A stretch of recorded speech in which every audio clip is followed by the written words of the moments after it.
I'm Richard Jack Smith of Real Talk Movie Reviews. I enjoyed my time with John Debney's Seaquest DSV, but here's the thing, it's not a great score. The theme, while pleasant and nicely evocative of deep sea exploration, rarely captured my imagination.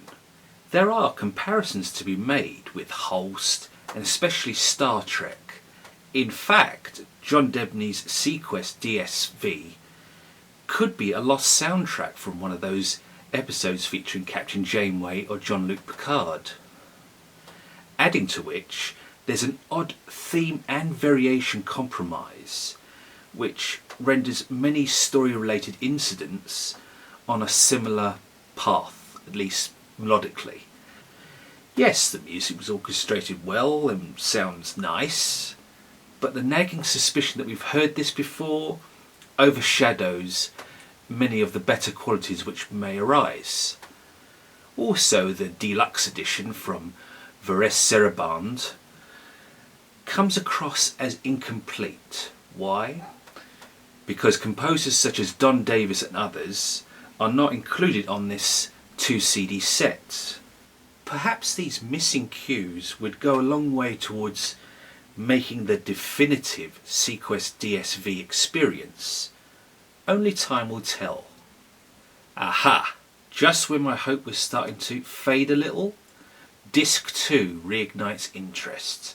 Themes definitely mature and move in exciting ways. There are darker motives to create contrast, and Debney applies himself confidently. Closing thoughts.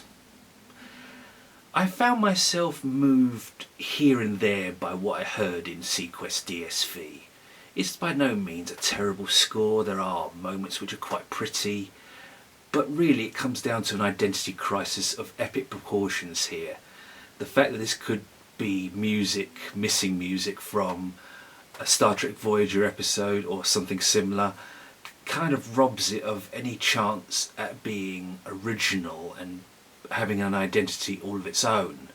Debney is clearly responding and referencing many of the classic tendencies of Jerry Goldsmith. You can hear a lot of Jerry Goldsmith little idiosyncrasies throughout this. That's not a terrible thing. I recently listened to Lionheart by Goldsmith for the very first time, and it was an amazing experience. But where Seaquest DSV perhaps just, is like a sheep being, herded along just with a bunch of others, it misses the chance to be singular and unique. And for that reason, despite the strengths on disc 2, I'm really going to stick with a 3 out of 5 star rating on this one. There are good themes, some nice ideas, a little bit of repetition. It's not one of the strongest television scores I've ever heard. For more film and soundtrack reviews, please visit Betty Jo Tucker's website, Real Talk Movie Reviews. On Facebook, you'll find my page, Hip-Notic Soundtrack Reviews.